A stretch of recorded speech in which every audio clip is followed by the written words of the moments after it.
On Christmas Eve, I found my daughter shivering outside her house in 28-degree weather while her husband's family laughed and toasted champagne by the fireplace. She was wearing nothing but a thin nightgown. No coat, no shoes. Just my beautiful Valentina trembling like a leaf in a storm she couldn't escape. What I did next changed everything. I'm glad you're here. Follow my story until the end and comment the city you're watching from. I want to know how far this reaches. My name is Isabella Chen Morrison. I'm 62 years old and I've spent my life teaching people how to fight. But the hardest fight I ever faced wasn't in the ring. It was kicking down my son-in-law's door to save my own daughter's life. December 23, 2024, Charleston International Airport. The Charleston air hit me like a cold slap the moment I stepped off the plane. After 3 weeks in Colorado Springs training the national taekwondo team, I was exhausted. My carry-on felt like it weighed 100 pounds. My back ached from sleeping in hotel beds. But none of that mattered. I was finally going home to see my daughter. I pulled out my phone as I walked through the terminal. Christmas lights twinkled overhead, blue and silver angels glittering snowflakes that didn't match the 45-degree weather outside.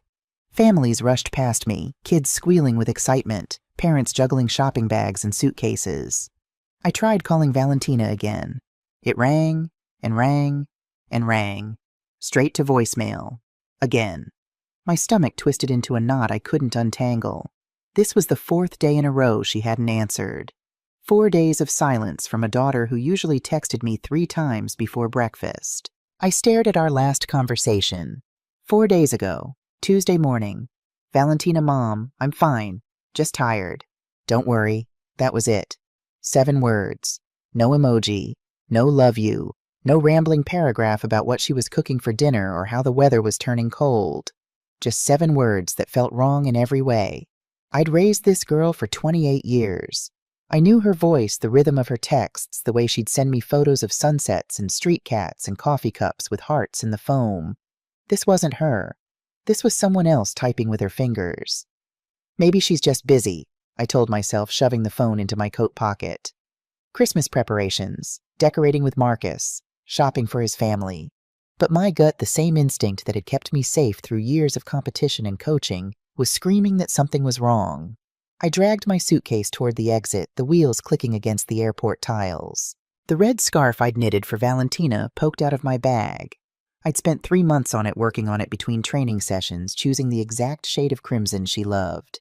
I couldn't wait to see her face light up when I gave it to her. The December wind cut through my jacket like a knife. I pulled my collar up and looked for a taxi. The airport was decorated like a winter wonderland, white lights wrapped around every pole, a massive Christmas tree by the pickup area, fake snow sprayed on the windows. Families everywhere, laughing, hugging, heading home for the holidays. I thought about the last Christmas I'd spent with Valentina, 2 years ago, before she married Marcus Ashford, before she moved into that big house in the historic district with the white columns and the iron gates, before everything changed. My phone buzzed. For a split second, hope flared in my chest. But it wasn't Valentina. It was my sister Diane texting from Atlanta. Diane, did you land? Is Val okay? She hasn't answered my calls either. My hands started shaking. Not just me then. Diane had noticed too. Me, just landed, heading to her house now. I'll call you later. I flagged down a taxi and gave the driver the address. He nodded and pulled into traffic. Charleston at Christmas was magical cobblestone streets lined with gas lamps, historic homes dripping with garlands and wreaths, church bells ringing in the distance. But I couldn't enjoy any of it. All I could think about was Valentina's voice the last time we'd actually spoken. 3 weeks ago, right before I left for Colorado. Mom, she'd said, her voice so quiet I'd almost missed it. I'm really tired. Tired how, baby? I'd asked. Are you getting enough sleep? Just tired of everything. At the time, I'd thought she meant tired from work, from the holidays, from the stress of being a newlywed in a family like the Ashfords' old Charleston money generations of lawyers and judges, people who'd been important since before the Civil War. Now I wondered if she'd been trying to tell me something else. Traffic crawled, holiday shoppers everywhere. The taxi stopped at a red light, and I stared out the window at the crowd. That's when I saw him, Nathan Cross, standing in the middle of the intersection in his police uniform, directing traffic with sharp, efficient movements.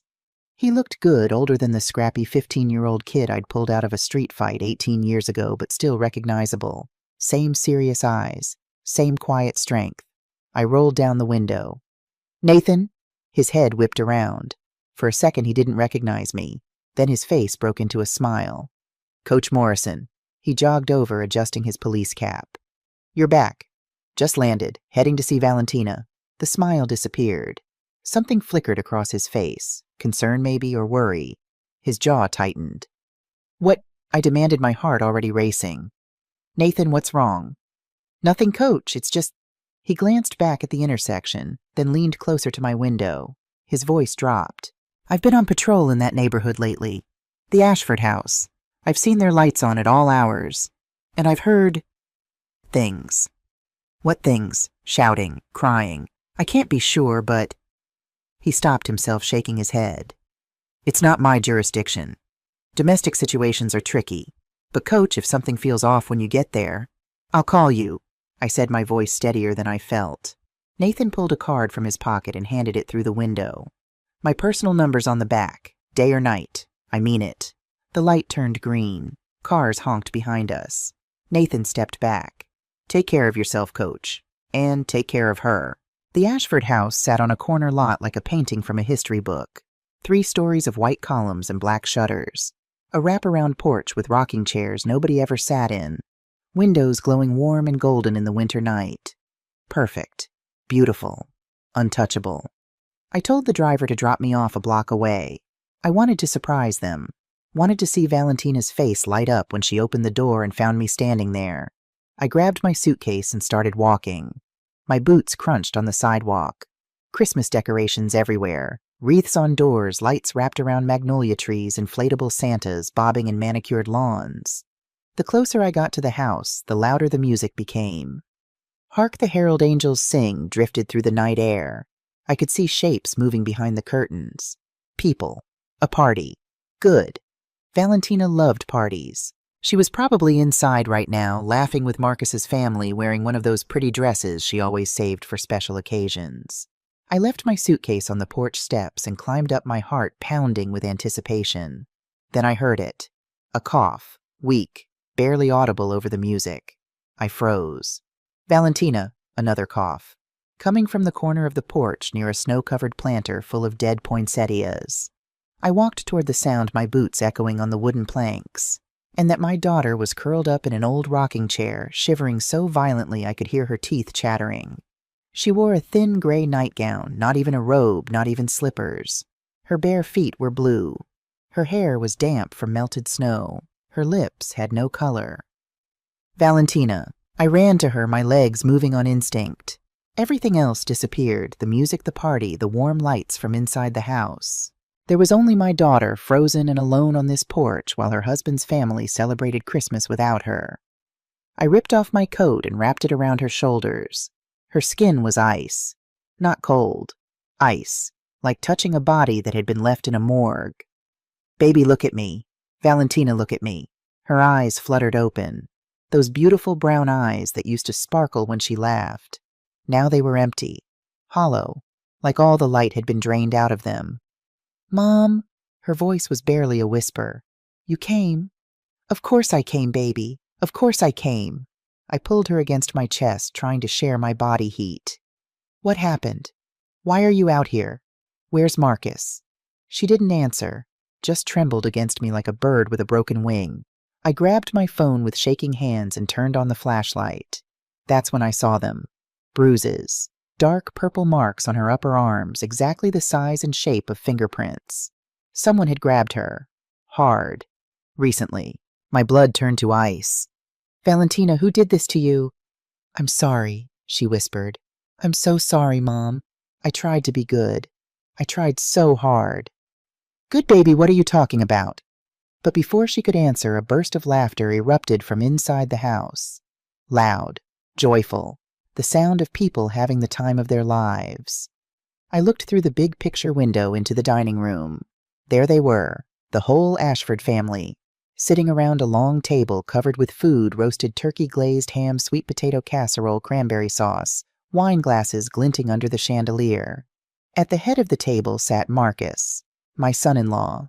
33 years old, blonde hair, perfectly styled, wearing a crisp white shirt with the sleeves rolled up. He was laughing at something his mother had said, his face flushed from wine and warmth. Next to him, Vivian Ashford, the matriarch. 58 years old and still beautiful in that careful, preserved way that money could buy. Her hair was styled in perfect blonde waves. Her red lipstick matched her silk blouse. She raised her wine glass in a toast. The whole table erupted in cheers. They were celebrating, while my daughter froze to death on the porch. Something inside me snapped. I scooped Valentina into my arms. She weighed nothing like all the substance had been hollowed out of her, and carried her toward the front door. "Mom, no," she whispered. "Please don't. They'll be angry." Let them be angry. I didn't knock. I didn't ring the bell. I pulled my leg back and kicked that door with every ounce of strength I had left. The door flew open with a crack that echoed through the house like a gunshot. The music stopped. Every head turned toward me. And I stood there in the doorway holding my daughter in my arms, snow melting on the expensive hardwood floors, my voice shaking with rage. "I want everyone to see this. This is what a Charleston family does at Christmas." The silence was deafening. 12 people stared at me like I'd just crashed through the ceiling on a wrecking ball. Forks frozen halfway to mouths. Wine glasses suspended in midair. Faces ranging from shock to horror to, I kid you not, annoyance. Vivian Ashford was the first to recover. She set down her wine glass with deliberate care, dabbed at her lips with a cloth napkin, and smiled. That cold, practiced smile she probably learned at debutante balls 60 years ago. "Isabella, what a surprise." Her voice was smooth as honey and twice as fake. "We weren't expecting you until tomorrow." "I can see that." I walked into the middle of the living room, tracking melted snow across their Persian rug. I didn't care. Let them send me the cleaning bill. I carefully lowered Valentina onto the white leather couch, the one Vivian had probably spent $10,000 on, and wrapped her in every throw blanket I could find. Her whole body was still shaking. Marcus stood up from the table so fast his chair nearly toppled over. His face had gone from flushed to pale in about 3 seconds. "What the hell are you doing?" he demanded, his voice tight. "You can't just break into our house. Your wife was outside, in a nightgown, in 28-degree weather." Each word came out like a bullet. "You want to explain that to me, Marcus?" He opened his mouth, closed it, looked at his mother. Big mistake. Vivian stood up gracefully, smoothing down her silk blouse. She walked toward me with the confidence of a woman who'd never been told no in her entire privileged life. "Isabella, you're overreacting. Valentina wanted some fresh air. She's been feeling unwell lately. The cold helps clear her head." "Fresh air," I repeated slowly. "In a nightgown, with no shoes, while you're all in here having a feast." "She refused to join us," Vivian said, her voice taking on a sharp edge. "We invited her multiple times. She chose to be difficult." Difficult. The word tasted like poison in my mouth. "My daughter was freezing to death on your porch, and you're calling her difficult." "She's always difficult," said a voice from the table. I turned to see Marcus's sister Abigail, 35 years old, and looking like a catalog model in her designer sweater. She crossed her arms. "Always complaining. Always playing the victim. We're all tired of it, to be honest." I took a step toward her. "What did you just say?" Abigail didn't even have the decency to look ashamed. "You heard me. Valentina is exhausting. She mopes around, refuses to help with anything, locks herself in her room for days. We've tried to be patient, but there's only so much we can tolerate." "Patient," I said quietly. "You think you've been patient."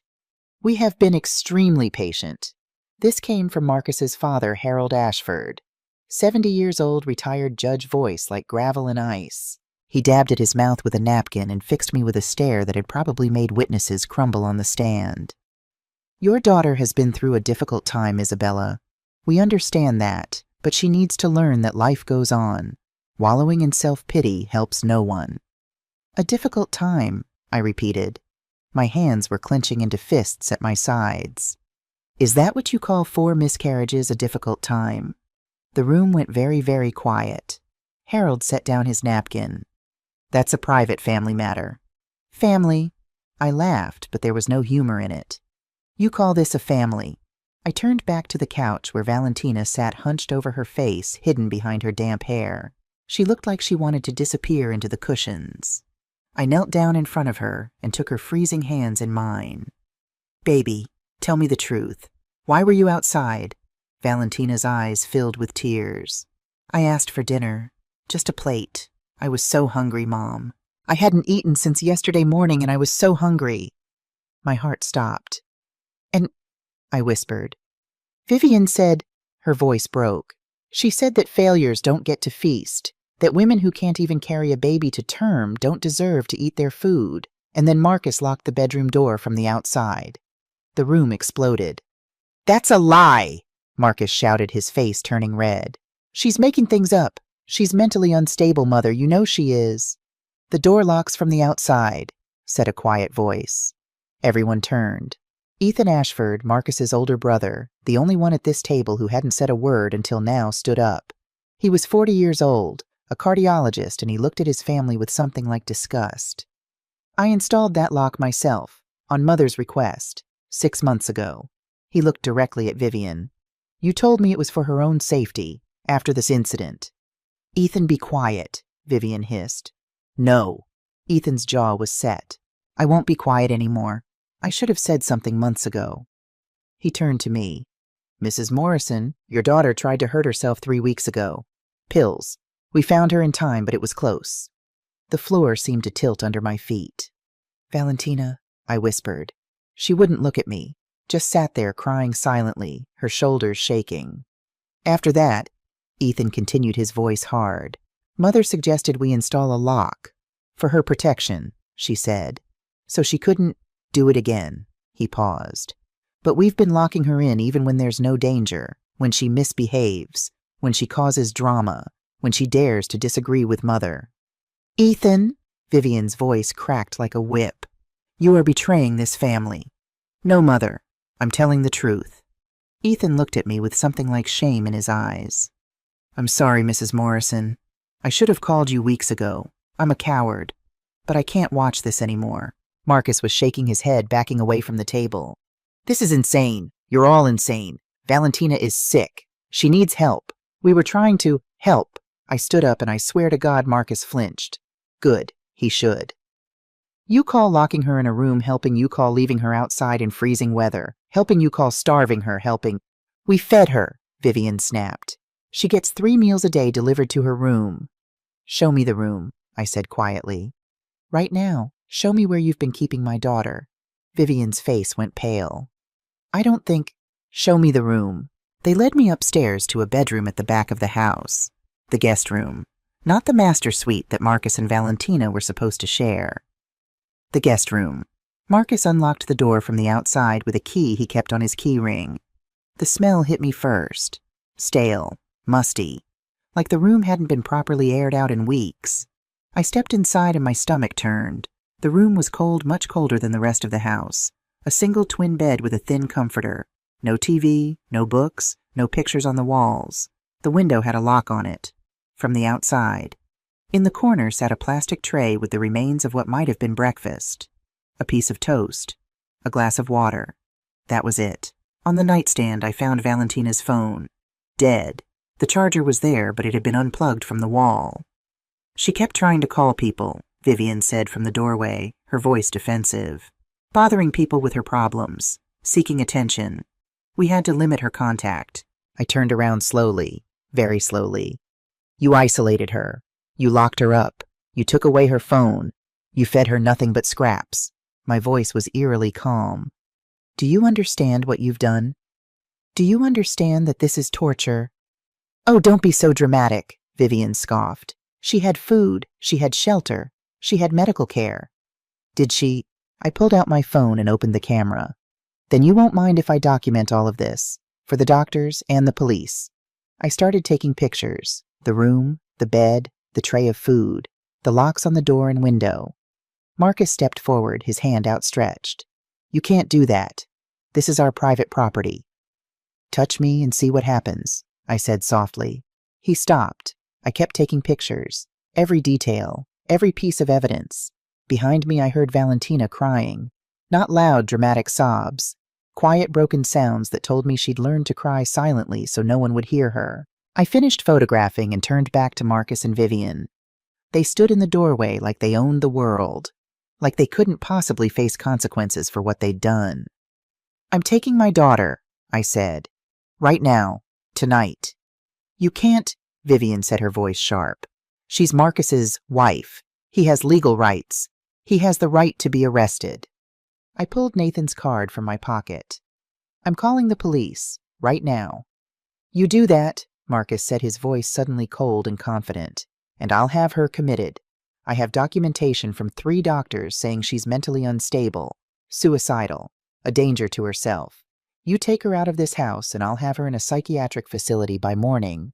Is that what you want, eh?" We stared at each other across that cold, prison-like room. "You think you can threaten me," I said quietly. "You have no idea who you're dealing with.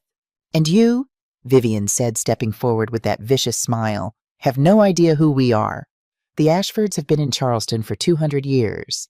We know every judge, every lawyer, every police chief in this city. You're a divorced Asian woman who teaches people how to kick each other.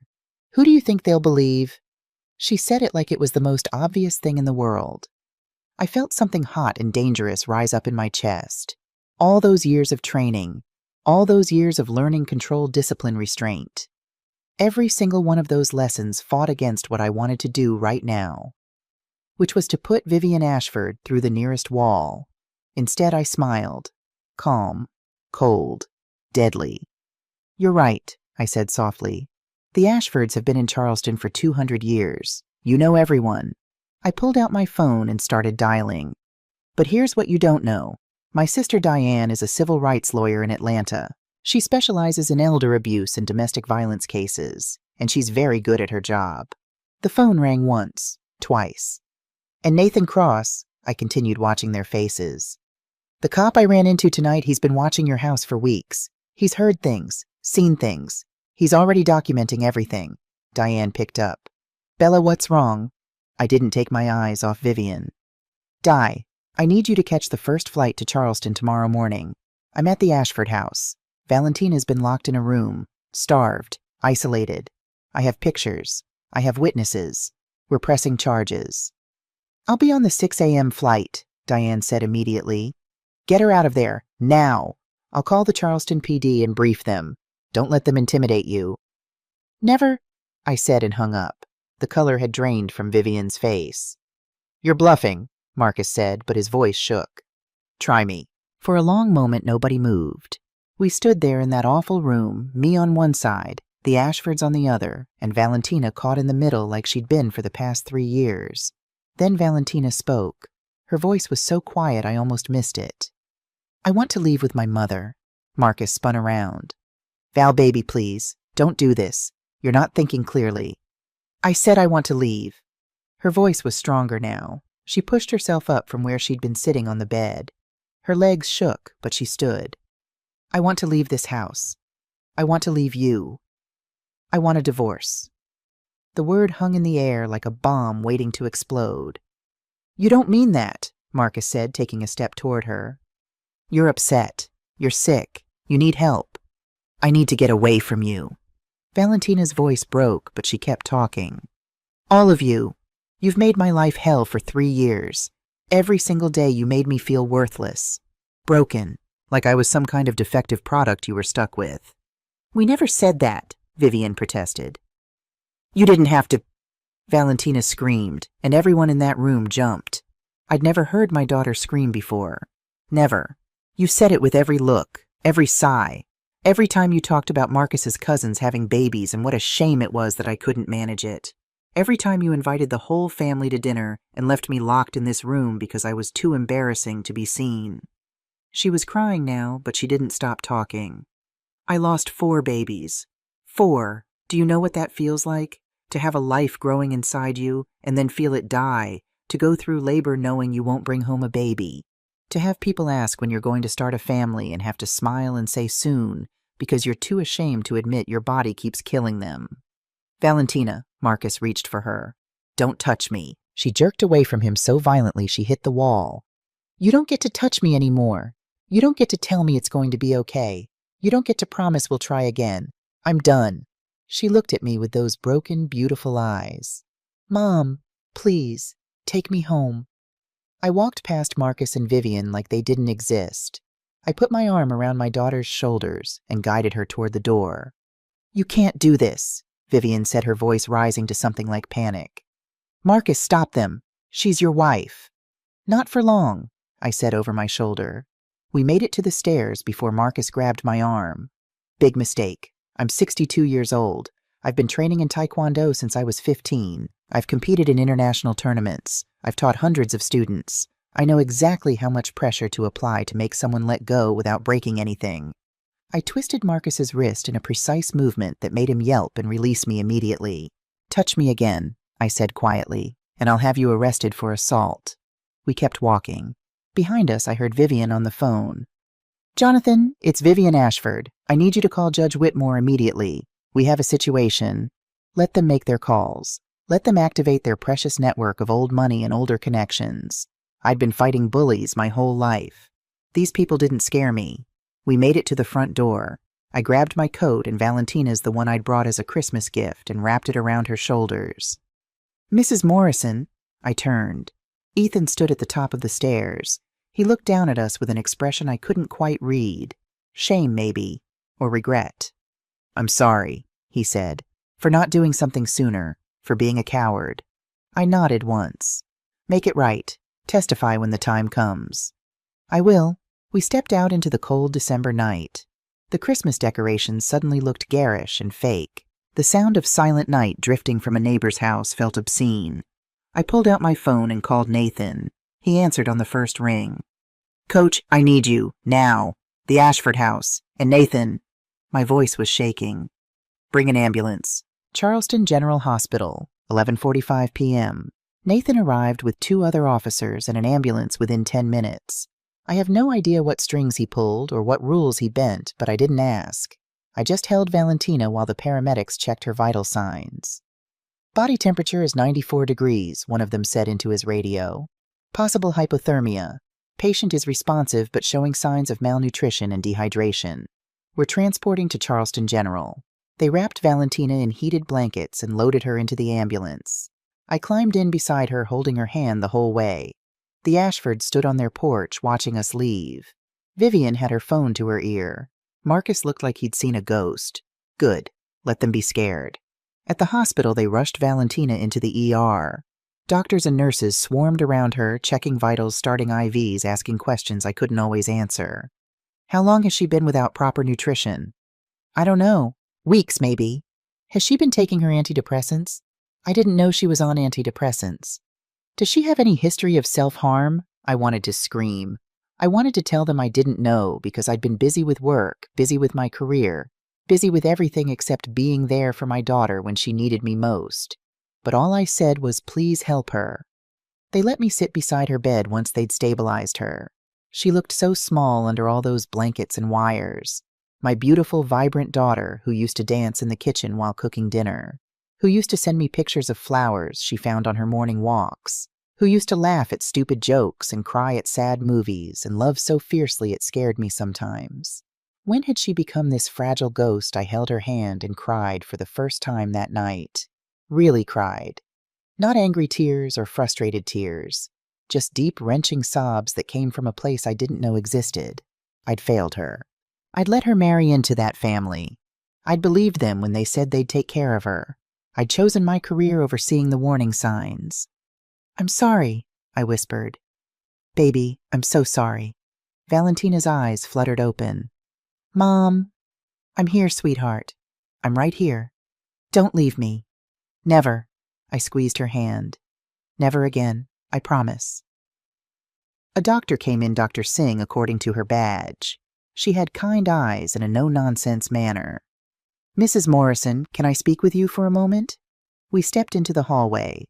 The fluorescent lights buzzed overhead. Somewhere down the hall, a baby was crying. "Your daughter is going to be okay," Dr. Singh said. "Physically, at least. The hypothermia wasn't severe enough to cause permanent damage. We're treating the dehydration and malnutrition with fluids and careful feeding. She's severely underweight. She's lost about 18 pounds in the last 2 months." I felt sick. "But Mrs. Morrison," Dr. Singh's voice softened, "the physical issues aren't my biggest concern. Your daughter has severe depression with suicidal ideation. She has PTSD symptoms consistent with long-term psychological abuse. And based on what I've observed and what she's told the nurses, someone has been systematically breaking her down for a long time. Her husband's family, I said. The Ashfords. Yes, she mentioned them. Dr. Singh looked at me seriously. Mrs. Morrison, if you hadn't found her tonight, I don't think she would have made it through the winter. This wasn't just neglect. This was deliberate. The hallway tilted. I grabbed the wall for support. I need you to be strong right now, Dr. Singh continued. Your daughter needs an advocate, someone who will fight for her. Can you do that? I looked through the window at Valentina, at my baby girl lying in that hospital bed, finally safe, finally warm, finally being cared for. Yes, I said, I can do that. I stayed at the hospital all night. Nathan brought me coffee around 2 a.m. and sat with me in the waiting room while Valentina slept. I've filed an initial report, he said quietly. Possible domestic abuse, neglect, false imprisonment. The detectives will follow up tomorrow, well, today, I guess, Christmas Eve. Will they take it seriously? Nathan's jaw tightened. They will if I have anything to say about it. The Ashfords have influence, coach, but they're not untouchable, not anymore. Thank you. I looked at him, this man I'd taught as a teenager who'd shown up tonight without hesitation. For everything. You saved my life when I was 15, Nathan said. Pulled me out of that gang. Taught me I could be something better. This, he gestured around the hospital, this is nothing compared to what you did for me. We sat in silence for a while, drinking terrible hospital coffee and watching the night nurses change shifts. My phone buzzed. Diane, landing at 6:30 a.m. Have already contacted a colleague in Charleston, best family law attorney in SC. Meeting us at the hospital at 8 a.m. Get some sleep, Bella. Tomorrow we fight. Tomorrow we fight. I looked at my reflection in the dark hospital window. 62 years old. Gray hair I'd stopped dyeing years ago. Wrinkles earned from decades of smiling and teaching and living. The Ashfords thought I was some powerless old woman. They thought they could intimidate me with their money and their connections and their 200-year-old legacy. They had no idea what was coming for them. I'd spent my life teaching people how to fight, how to stand their ground, how to face opponents twice their size and refuse to back down. Now it was time to show the Ashfords what happened when you cornered a mother protecting her child. I pulled out my phone and sent a text to Diane. Me, I'm ready. Let's destroy them. December 24th, 2024, Charleston General Hospital, 8:15 a.m. Diane arrived like a force of nature. My little sister, though, at 57, she'd stopped being little decades ago, swept into that hospital room wearing a power suit and carrying 2 coffees and a look that said she was ready for war. Show me everything, she said, hugging me briefly before getting down to business. I pulled up the photos on my phone. The locked bedroom, the empty food tray, the bruises on Valentina's arms. Diane's face grew harder with each image. This is good. This is solid. She swiped through them again. But we need more. We need medical records, bank statements, witness testimony. The Ashfords will have expensive lawyers, Bella. We need to be bulletproof. A knock at the door. A man walked in, late 40s, black, wearing wire-rimmed glasses and an expression of controlled fury. James Bennett, he said, shaking my hand. I'm the colleague Diane mentioned. I've been practicing family law in South Carolina for 20 years, and I've seen a lot of ugly divorces. But this, he gestured to the evidence on my phone, this is beyond ugly. This is criminal. Can we win? I asked. James and Diane exchanged a look. Honestly, James said, it's going to be hard. The Ashfords have deep roots here. Judge Whitmore is Harold Ashford's golf buddy. Half the lawyers in Charleston have worked with their firm. And South Carolina doesn't always recognize emotional abuse the way it should. But, Diane cut in, we have something they don't. We have the truth. We have evidence. And we have a survivor willing to testify. She looked toward the hospital bed where Valentina slept. If she's ready. She will be, I said with more confidence than I felt. James pulled out a legal pad. Let's start building the case. I need everything you know about the marriage, timeline, incidents, witnesses, money, everything. We'd filled 6 pages of James's legal pad. The pattern was clear. The abuse had started slowly, subtle comments about Valentina's cooking her clothes, her friends. Then came the first miscarriage. After that, everything changed. Marcus started working late. I told them reading from old text messages Valentina had sent me. Vivian insisted she move into the guest room to recover properly. They controlled her diet, said it was to help her get pregnant again. Isolation, Diane said. Classic abuse tactic. After the second miscarriage, they cut off her access to the joint bank account. Told her it was temporary, for financial planning. I felt sick reading this. How had I missed it? By the third one, she wasn't allowed to see her friends without Vivian's approval. They said her friends were stressing her out, James wrote furiously. And after the fourth, that's when they put the lock on the door, for her safety after the suicide attempt, which was probably caused by the abuse, Diane said grimly. Did she leave a note? I don't know. I need to ask her. As if on cue, Valentina stirred. Her eyes opened slowly, adjusting to the morning light filtering through the hospital blinds. Mom, I was at her side immediately. I'm here, baby. How do you feel? Tired, hungry.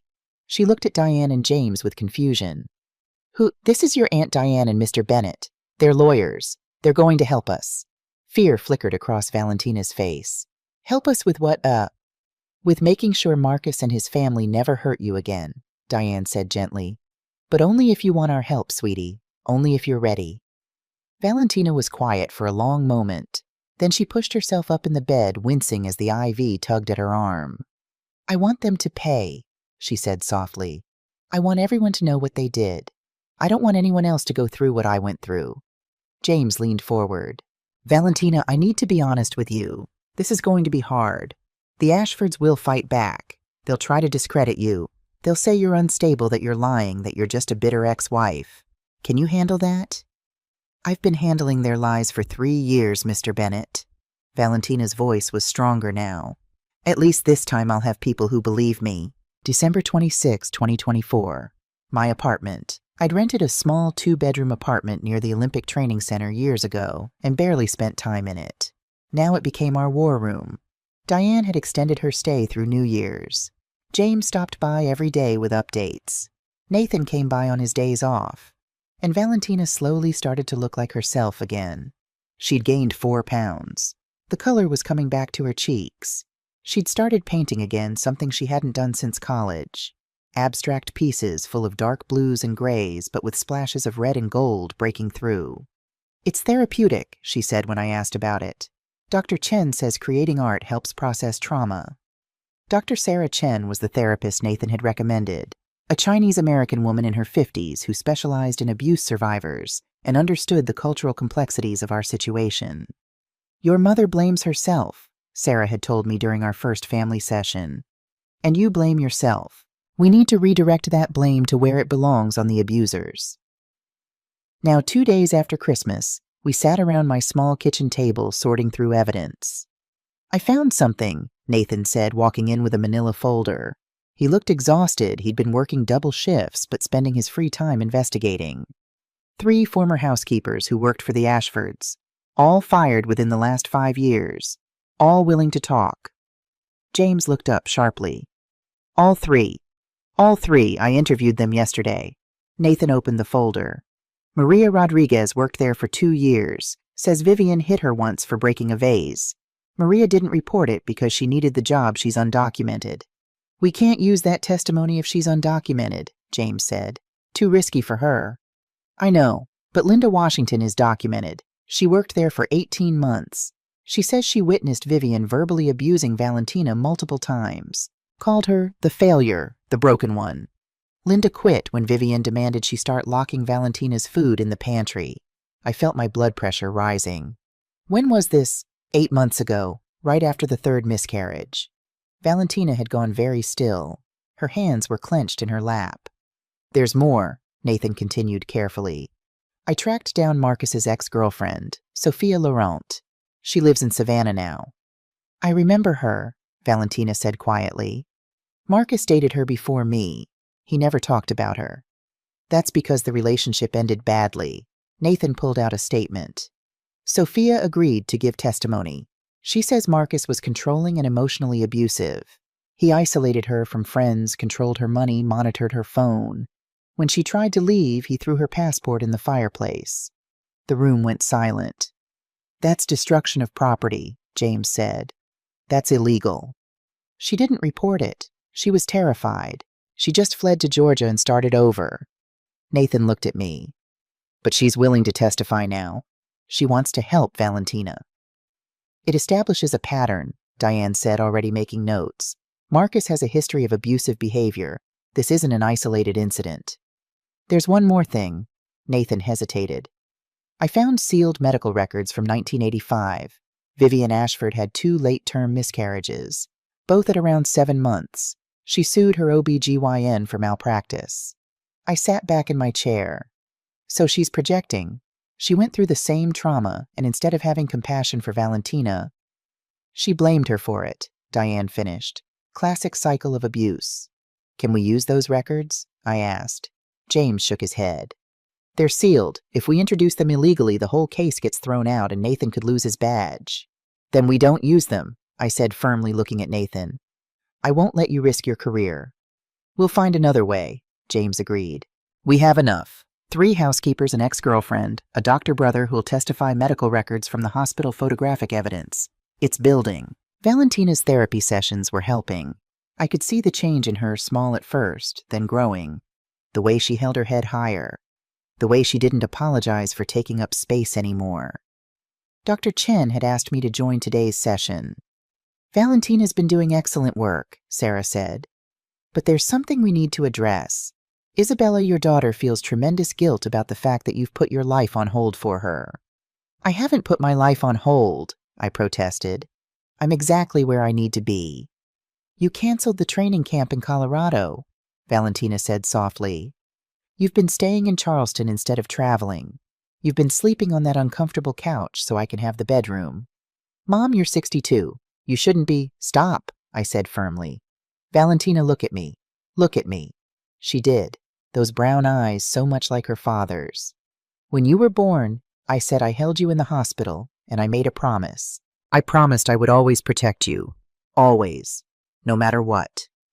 My voice cracked. "I broke that promise when I let you marry into that family without seeing the warning signs. I broke it every time I chose a tournament over visiting you. I broke it when I didn't notice you were dying inside." "Mom, let me finish. I can't change the past, but I can fight like hell for your future. So yes, I canceled Colorado. Yes, I'm sleeping on a couch. Yes, I'm putting everything else on hold. Because this is my job now. Being your mother. Being in your corner. Making sure the Ashfords pay for what they did." Valentina was crying. So was I. "I love you," she whispered. "I'm sorry I didn't tell you sooner. I'm sorry I let it get so bad." "You have nothing to be sorry for." I grabbed her hands. "Nothing. Do you hear me?" Dr. Chen let us sit like that for a while. Then she spoke gently. "Valentina, I want you to understand something. What happened to you wasn't your fault. Abuse victims often feel like they somehow deserved it or caused it. But abuse is a choice the abuser makes. Marcus chose to hurt you. Vivian chose to hurt you. You didn't make them do anything. But if I'd been able to have a baby, then they would have found another reason to abuse you," Sarah said firmly. "Because abuse isn't about what the victim does or doesn't do. It's about power and control. Some women have 10 healthy pregnancies and still get abused. Do you understand?" Valentina nodded slowly. "I think so." "You're going to have setbacks," Sarah continued. "Days when you doubt yourself. Days when you want to give up. That's normal. That's part of healing. But I want you to remember something." She looked at both of us. "Healing isn't linear. It's messy and complicated, and sometimes you take 3 steps forward and 2 steps back. But you're doing it. Both of you." January 15th, 2025. Charleston County Courthouse. The first blow came faster than we expected. Marcus filed for involuntary psychiatric commitment. I was at the grocery store when James called. I nearly dropped my phone in the frozen food aisle. "He's what?" "He's petitioned the court to have Valentina evaluated and potentially committed to a psychiatric facility. He's arguing that she's a danger to herself based on the suicide attempt. He's got 3 doctors lined up to testify." "Doctors he paid for," I snarled. "Probably, but that doesn't matter. The hearing is in 3 days. If the judge rules in his favor, they could institutionalize her for 30 days minimum. I abandoned my shopping cart and headed for the car. What do? We fight. We bring our own psychiatrist. We prove she's stable enough to make her own decisions. But Bella, James's voice was grim. This is the Ashfords showing us what they're capable of. They're not going to make this easy. I drove straight to the apartment. Valentina was in the living room working on a painting. She looked peaceful. Happy even. I hated that I had to tell her. Baby, we need to talk. The courtroom was smaller than I expected. Wood paneling, high ceilings. A judge's bench that looked like it had been there since the Civil War. Judge Elena Hartwell presided. 55 years old. No-nonsense expression. Not in the Ashfords' pocket according to James's research, but not exactly friendly to our side either. Marcus sat across the aisle with his lawyers. 2 of them, both wearing suits that probably cost more than my car. Vivian sat behind him perfectly coiffed as always, wearing pearls and a navy dress that screamed respectable Southern lady. They looked like the victims. We looked like the troublemakers. Marcus's lead lawyer, Preston Caldwell, silver-haired and smooth as silk, stood up first. Your Honor, we're here today because Mr. Ashford loves his wife very much and is deeply concerned for her safety. Mrs. Ashford has a documented history of severe depression and suicidal ideation. 3 weeks ago, she attempted to take her own life. Her own family members, including her brother-in-law, a respected cardiologist, found her and saved her life. He made it sound like Marcus was a hero. Since then, Mrs. Ashford has been living with her mother, who removed her from medical supervision against doctor's orders. Mr. Ashford is simply asking the court to ensure his wife receives the professional help she so desperately needs. He sat down looking pleased with himself. James stood up. Your Honor, this petition is not about care. It's about control. Mr. Ashford is attempting to institutionalize his wife because she has filed for divorce and is prepared to testify about years of systematic abuse. Objection. Preston was on his feet. There is no evidence of abuse. Mrs. Ashford has made wild accusations, but... We have photographs, James interrupted. Medical records, witness statements, a locked bedroom with locks on the outside, food deprivation, forced isolation. Your Honor, this isn't a mental health crisis. This is a domestic violence case disguised as one. Judge Hartwell held up her hand. Gentlemen, I'll hear from the expert witnesses. Then I'll make my ruling. Preston called Dr. Raymond Cole first. 60 years old. Perfectly credentialed. Clearly expensive. Dr. Cole, you've reviewed Mrs. Ashford's medical records. I have. And what is your professional opinion? Mrs. Valentina Ashford exhibits signs of severe major depressive disorder with psychotic features. She has experienced 4 traumatic pregnancy losses. She attempted suicide 3 weeks ago. In my professional opinion, she requires intensive inpatient treatment for her own protection. I watched the judge's face. She was listening, taking notes. Cross-examination, Judge Hartwell asked. James stood up. Dr. Cole, when did you last personally examine Mrs. Ashford? Dr. Cole hesitated. I haven't personally examined her. So your opinion is based entirely on medical records provided by the Ashford family and consultation with her previous physicians. Physicians employed by the Ashford family practice. Yes, but that doesn't see no further questions. It was a small victory, but I'd take it. Then Sarah Chen took the stand. She looked small next to the bailiff, but her voice was steady and strong. Dr. Chen, you've been treating Mrs. Ashford for the past 3 weeks. Yes. And what is your assessment? Valentina has experienced significant trauma. She has PTSD symptoms, depression, and anxiety, all consistent with long-term psychological abuse. However, she is not psychotic. She is not a danger to herself when removed from the abusive environment. In fact, she's made remarkable progress. So you don't believe she needs to be institutionalized? Absolutely not. Institutionalizing her would be harmful. It would reinforce her belief that she's broken, that she's the problem. What she needs is continued outpatient therapy support from her family and distance from her abusers. Preston stood up for cross-examination. Dr. Chen, are you aware that Mrs. Ashford attempted suicide? I'm aware that she had suicidal thoughts while being systematically abused by her husband and his family. That's a normal response to abnormal circumstances. So you're saying suicide is normal. I'm saying that when someone is being tortured, wanting the pain to end is a rational response. Remove the torture, remove the ideation, which is exactly what we've seen. Preston's jaw tightened. No further questions.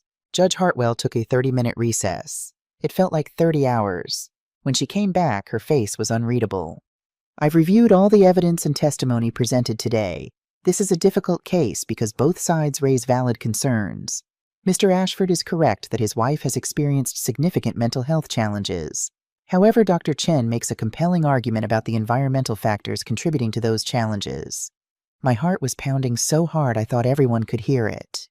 Therefore, I'm ruling as follows. Mrs. Valentina Morrison Ashford will not be involuntarily committed. However, she must continue regular therapy sessions with Dr. Chen or another licensed psychiatrist, and she must check in with the court-appointed social worker weekly for the next 30 days. Relief flooded through me. Valentina grabbed my hand and squeezed. Additionally, Judge Hartwell continued, I'm granting a temporary restraining order. Mr. Ashford and his immediate family members must stay at least 500 feet away from Mrs. Ashford, except for court-ordered proceedings. Marcus shot to his feet. Your Honor, she's my wife. Sit down, Mr. Ashford. Judge Hartwell's voice cracked like a whip. Your wife has made serious allegations of abuse. Until the divorce and custody proceedings are complete, you will stay away from her. Is that clear? Marcus sat down, his face red with anger. Court adjourned. We'd won. Not the whole war, but this battle at least. Nathan was waiting outside. He'd taken a personal day to be there even though he couldn't testify yet. When he saw us, relief washed over his face. How'd it go?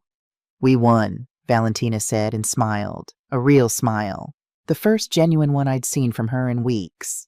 Nathan smiled back. That's my girl.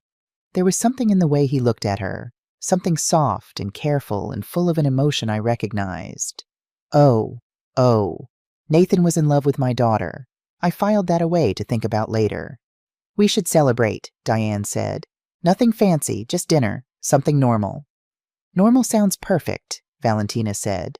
We were heading toward our cars when Preston Caldwell stepped in front of us. Marcus stood behind him. Mrs. Morrison, Preston said smoothly. A moment of your time. I have nothing to say to you.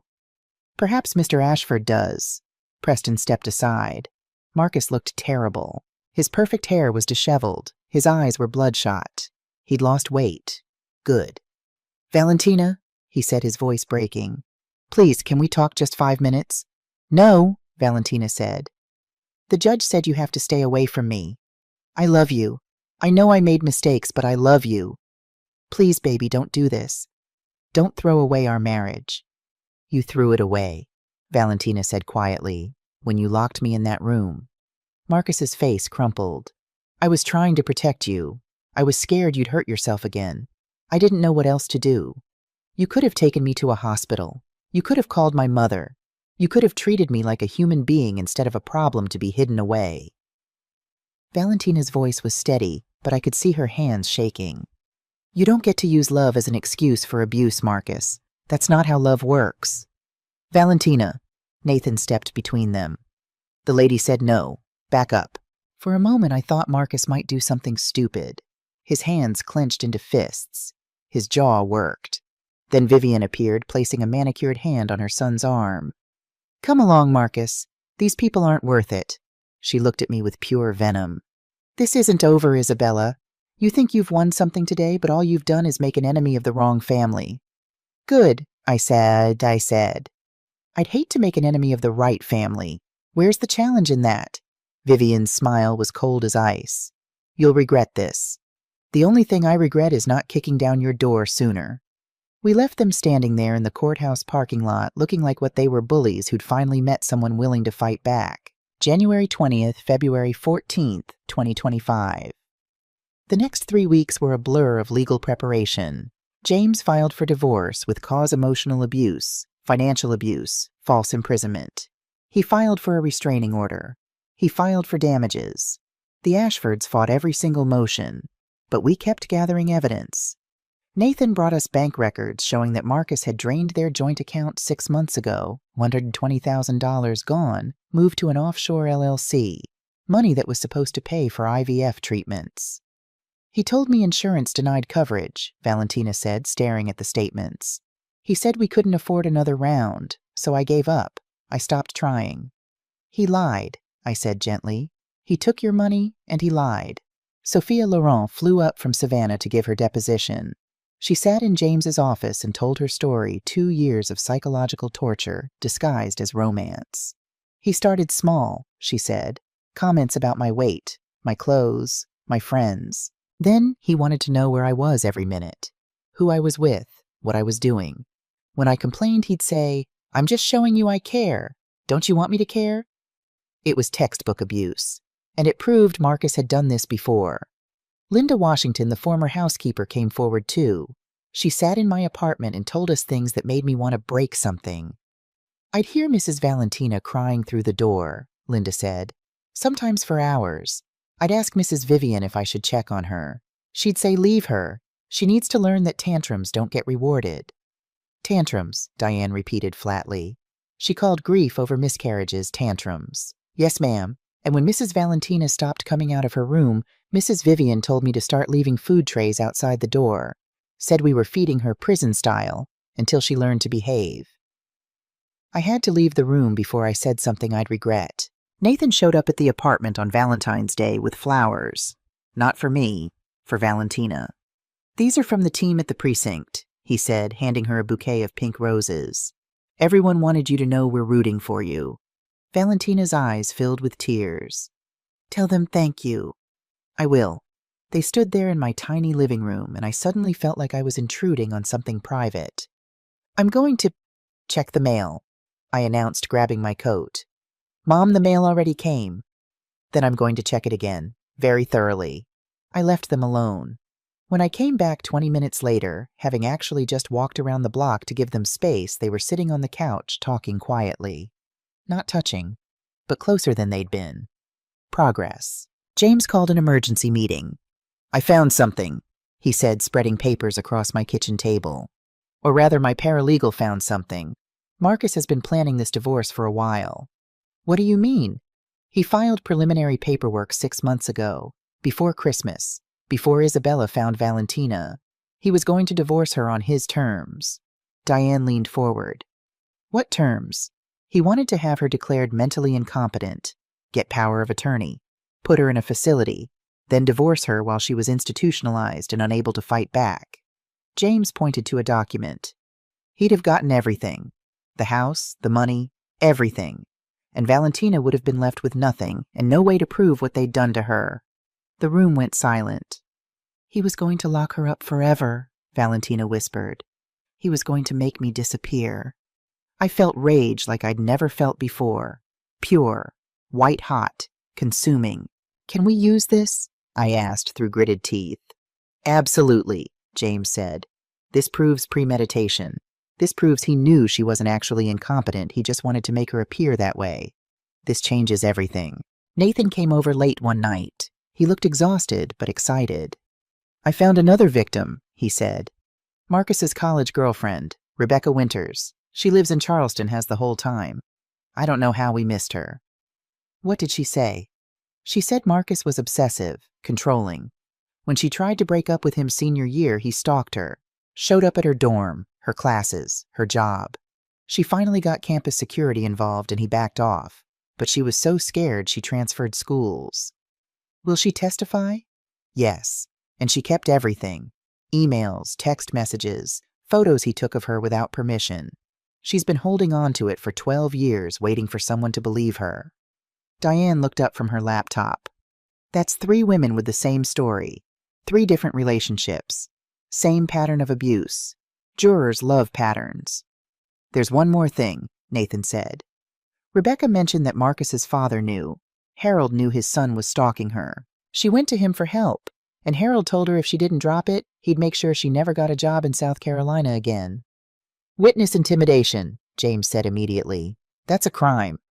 A crime they got away with because Rebecca was 22 and scared and didn't know her rights." Nathan pulled out his phone. "But she's 34 now. She's a lawyer herself, and she's pissed. Valentina had been living with me for 10 weeks. 10 weeks of therapy. 10 weeks of slowly remembering who she used to be. She'd gained 12 pounds. Her hair was shiny again. She'd started cooking her old passion, the thing the Ashfords had made her afraid to do. Tonight she made dinner for me, Diane, James, and Nathan. Nothing fancy, just pasta with homemade sauce and garlic bread. But it was hers, created with joy instead of fear. "This is incredible," Nathan said, going back for seconds. "Val, you should open a restaurant." "Maybe someday," she smiled. "For now, I'm just happy I can cook without someone critiquing every ingredient." After dinner, Diane and James left to prepare for tomorrow's pre-trial hearing. Nathan stayed to help with dishes. I gave them space and went to my room to review my testimony one more time. But I couldn't focus. All I could think about was tomorrow. Tomorrow we'd be face to face with the Ashfords again. Tomorrow, Valentina would have to tell her story in front of strangers. Tomorrow we'd find out if the justice system would protect my daughter or fail her. I pulled out my phone and looked at an old photo.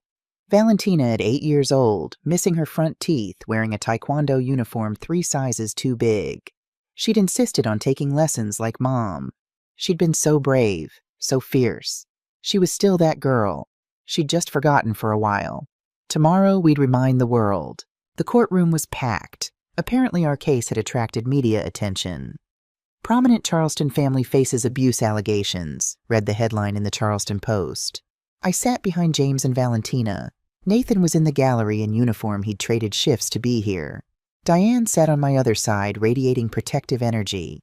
Across the aisle, the Ashfords sat like royalty. Marcus in a perfectly tailored suit. Vivian in Chanel. Harold looking dignified and untouchable. Judge Hartwell entered. We all stood. "Be seated. This is a pre-trial hearing for the case of Morrison Ashford versus Ashford. We're here to determine what evidence will be admissible at trial and to hear preliminary motions." For the next 2 hours, lawyers argued. Preston Caldwell tried to get the photos I'd taken thrown out. "Taken without permission, Your Honor. Invasion of privacy." "Denied," Judge Hartwell said. Mrs. Morrison had reasonable cause to document what she believed was a crime scene. Preston tried to exclude Sophia Laurent's testimony. Irrelevant, different relationship, different circumstances. Denied, pattern evidence is admissible. He tried to exclude the bank records. Obtained without proper authorization. Denied, joint account.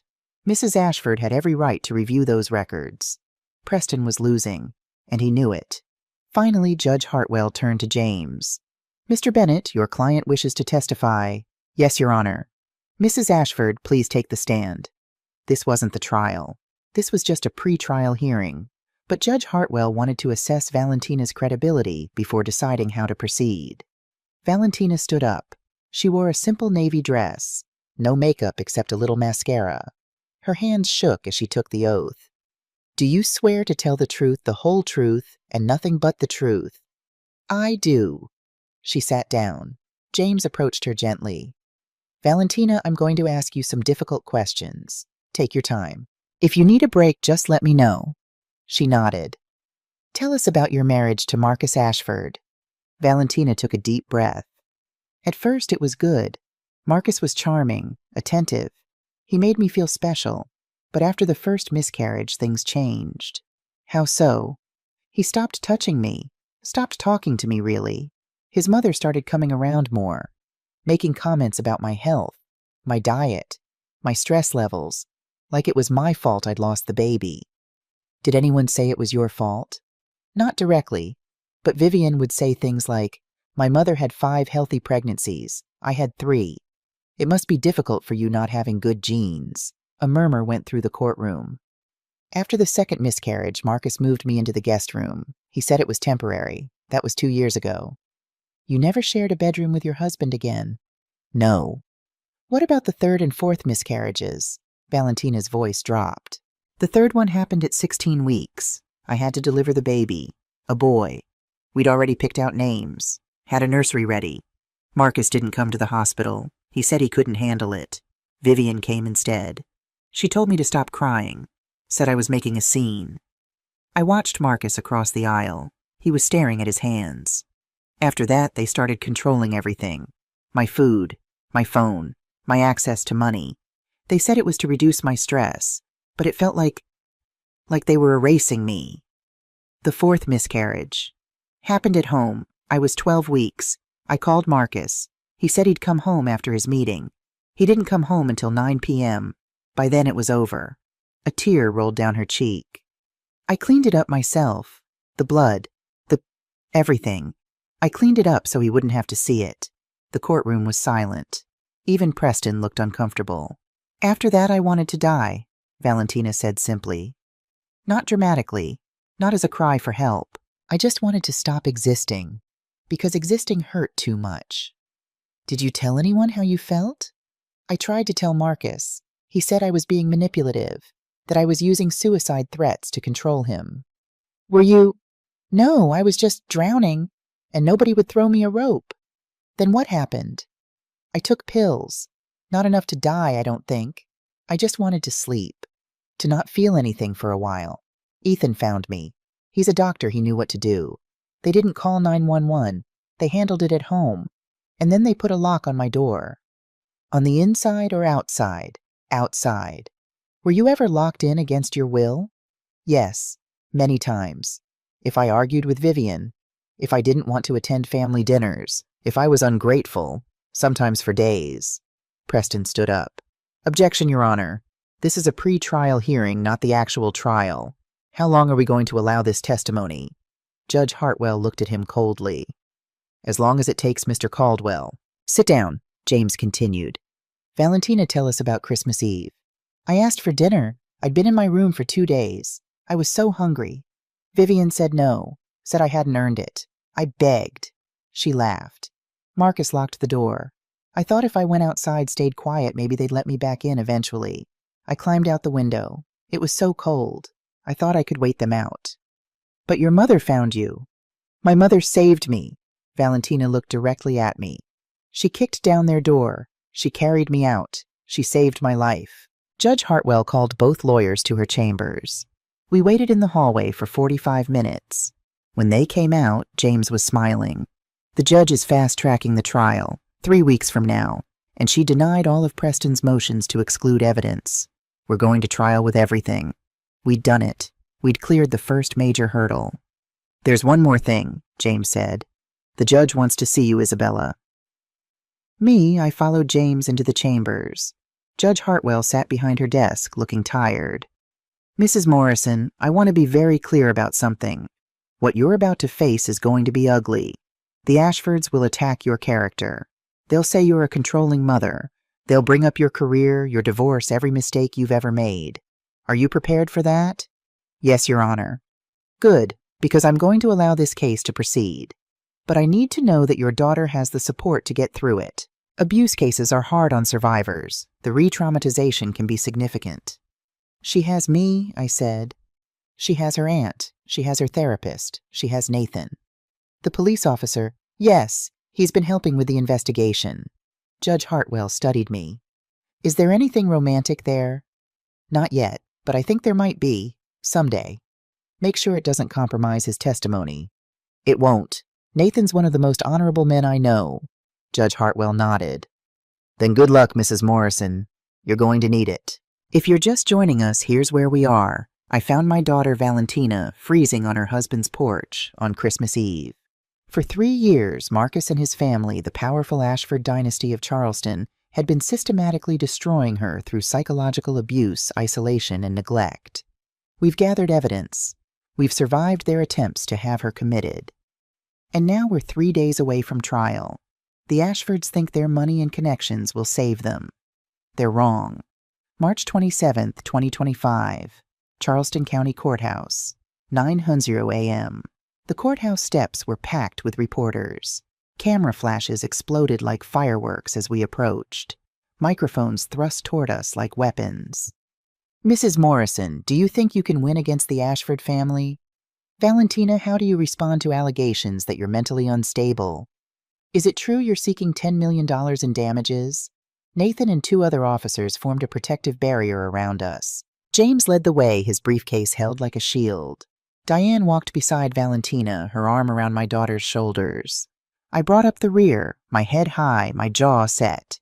Let them take their pictures. Let them ask their questions. Today, the truth was going to speak louder than their cameras ever could. Inside the courtroom was already filling up. The gallery was packed, supporters, journalists, curious onlookers, and what looked like half of Charleston society. The Ashfords sat at the defense table like they were attending a charity gala. Vivian wore cream-colored Chanel. Harold had on his best suit, the one with the gold cufflinks he'd probably worn to 100 trials when he was on the bench. Marcus looked thinner than I'd ever seen him, his collar loose around his neck. Ethan sat in the gallery behind us. Not with his family. With us. That small act of defiance had probably cost him everything, but here he was anyway. Judge Hartwell entered. We all stood. Be seated. We are here for the trial of Morrison Ashford versus Ashford. This is a civil case concerning divorce restraining orders and damages related to allegations of domestic abuse. Her voice echoed through the room. I remind everyone present that this is a court of law. Outbursts will not be tolerated. Counselors, are you ready to proceed? Yes, Your Honor, James and Preston said in unison. Mr. Caldwell, your opening statement. The defense's opening statement. Preston Caldwell stood up, buttoning his suit jacket with practiced ease. He walked toward the jury box, 12 faces, 8 women and 4 men, all watching with careful attention. Ladies and gentlemen of the jury, this case is about a family tragedy. It's about a young woman who suffered tremendous loss, 4 heartbreaking miscarriages that would devastate anyone. It's about a husband who tried everything he could to help her. And it's about a mother who, instead of supporting her daughter's marriage, decided to destroy it. I felt my jaw clench. Diane put a warning hand on my arm. The evidence will show that Valentina Morrison Ashford is a deeply troubled woman, not because of anything her husband did, but because of the tragic losses she experienced. Marcus Ashford provided her with everything: a beautiful home, the best medical care, financial security, a loving family. But sometimes love isn't enough to save someone from their own demons. He turned to look directly at me. Isabella Morrison is a well-meaning mother, but she's also a woman who spent most of her daughter's life traveling for work, who missed birthdays and holidays, who chose her career over her family. And now, consumed by guilt, she's projecting that guilt onto the Ashford family. She's turned a mental health crisis into a witch hunt. Several jurors nodded. My stomach twisted. The defense will prove that every action the Ashford family took was to protect Valentina from herself. The locked door safety measure after a suicide attempt. The restricted phone access, preventing her from making desperate calls in the middle of the night that frightened everyone. The separate bedroom Marcus couldn't bear to watch his wife suffer and felt he was making things worse. Preston paused for effect. This isn't abuse, ladies and gentlemen. This is a family that loved someone so much they were willing to be the villains in her story if it meant keeping her alive. Don't let a vindictive mother-in-law rewrite a tragedy as a crime. He sat down. Several jurors were still nodding. We were losing them already. The prosecution's opening statement. James stood up. He didn't button his jacket or stride confidently toward the jury. He just stood there for a moment looking at each of them. My colleague just told you a very compelling story, he said quietly. It's a story about good intentions and mental illness and family devotion. It's a beautiful story. He paused. It's also a lie. Some of the jurors sat up straighter. The evidence you're about to see won't show you a loving family trying to help. It will show you a pattern of systematic psychological torture. You'll see photographs of a locked bedroom locked from the outside. You'll see bank records showing $120,000 stolen from the joint account, while Valentina was told they couldn't afford medical treatment. You'll hear testimony from 3 different women who dated Marcus Ashford and experienced the exact same pattern of control and abuse. James walked closer to the jury box. You'll hear from housekeepers who witnessed Vivian Ashford calling Valentina the failure and the broken one.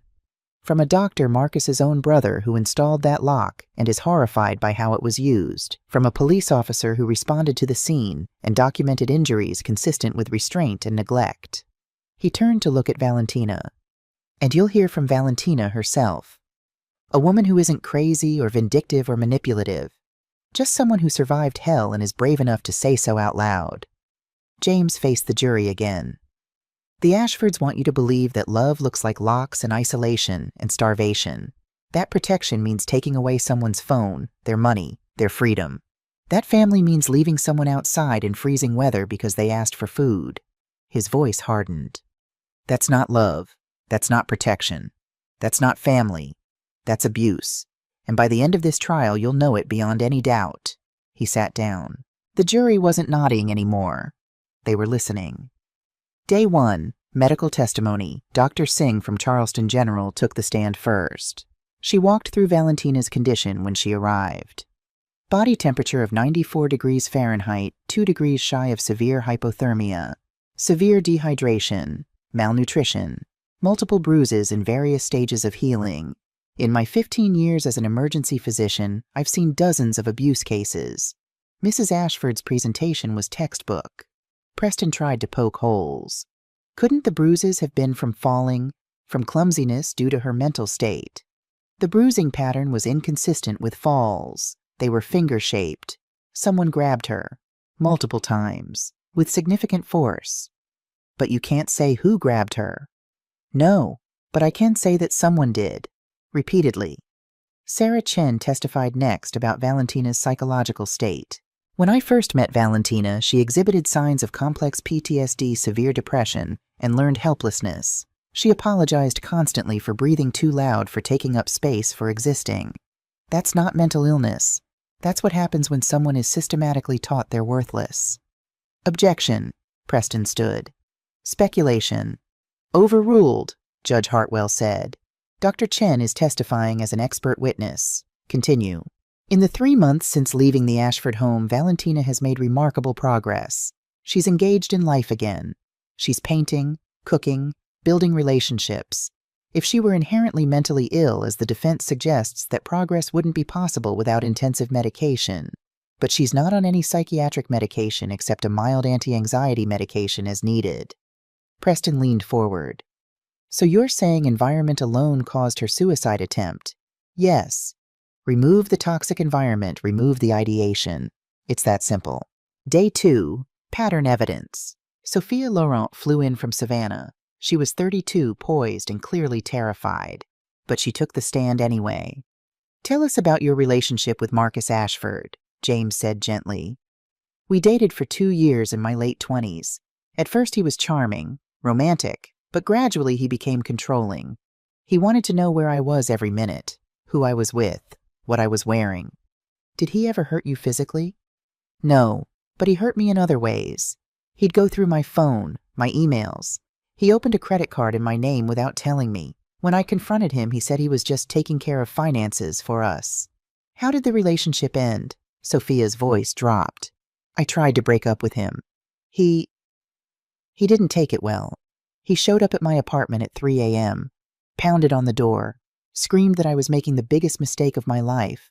My neighbors called the police. What happened then? He left before they arrived.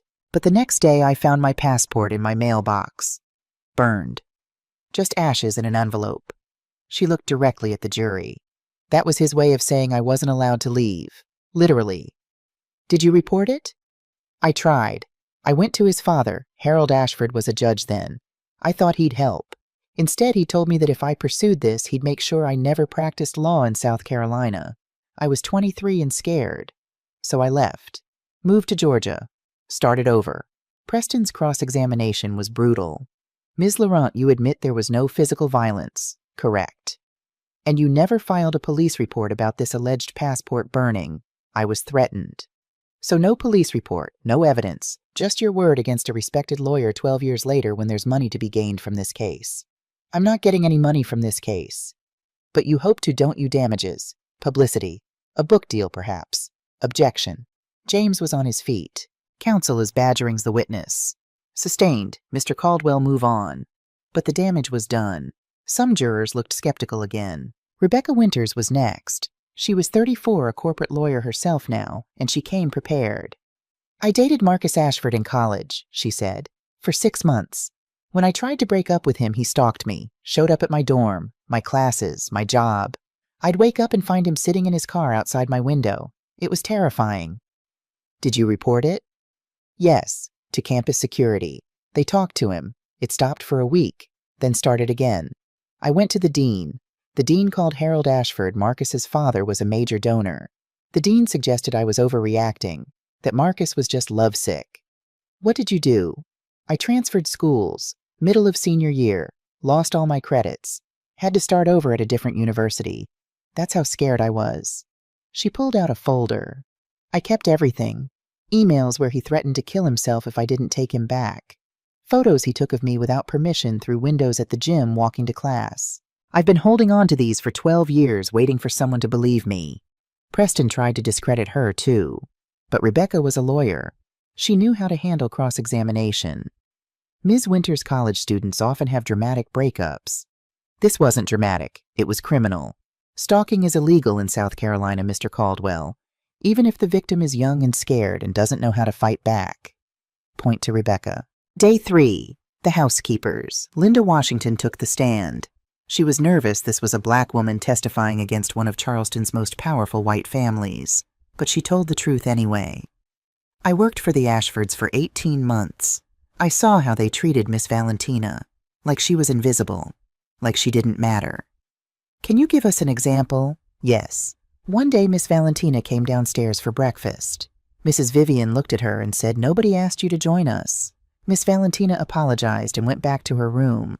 They talked about her like she wasn't there, called her the disappointment, the burden. One time Mrs. Vivian said, "At least when she finally leaves, we won't have to pretend anymore." Did you ever witness physical abuse? No, ma'am, but I saw the locked door. I saw the food trays left outside with barely anything on them. I saw Miss Valentina getting thinner and paler and sadder. And when I asked Mrs. Vivian if we should help her, she said, "She's being dramatic. Ignore it." Why did you quit? Because Mrs. Vivian told me to start locking the pantry at night. Said Miss Valentina was sneaking food like a thief and needed to learn portion control. I'm a mother. I couldn't be part of starving someone, so I quit. Preston tried to suggest Linda was fired for theft, that she was bitter, but Linda held firm. I quit because I have a conscience. I wish I'd quit sooner. This was the moment that changed everything. Ethan Ashford took the stand. He looked directly at his mother and brother as he was sworn in. "Dr. Ashford," James began, "you're the defendant's brother." "Yes." "Tell us about installing the lock on Valentina's bedroom door." Ethan took a deep breath. "My mother asked me to do it. She said Valentina had tried to hurt herself and they needed a way to keep her safe. I'm a doctor. I understood the reasoning. So I installed a commercial-grade lock, the kind used in psychiatric facilities." "Did you know how it would be used?" "Not at first. I thought they'd use it during acute episodes, for safety. But over the next few months I realized they were locking her in regularly, as punishment, as control." His voice broke. "I did nothing. I told myself it wasn't my place, that my mother knew best. I was a coward." "When did you realize the full extent of the abuse?" "Christmas Eve, when Mrs. Morrison found Valentina outside. I saw her blue lips shaking, wearing almost nothing. And I heard my mother laugh. She actually laughed and said something about letting her cool off. That's when I knew. This wasn't care. This was cruelty." Vivian's face had gone white. Marcus stared at the table. "Why are you testifying today?" "Because I took an oath as a doctor. First, do no harm. I violated that oath by staying silent. I violated it by helping them hurt her." He looked at Valentina. "I'm sorry. I'm so deeply sorry. You deserved better. You deserved someone who'd fight for you." Preston's cross-examination was vicious. "Dr. Ashford, isn't it true you're testifying because you were passed over for a position at your mother's foundation?" "No." "Isn't it true you've had ongoing disputes with your family about money?" "No." "Then why betray your own family?" Ethan looked at him steadily. "Because sometimes loyalty means telling the truth, even when the truth is ugly, especially then." This was it, the moment everything had been building toward.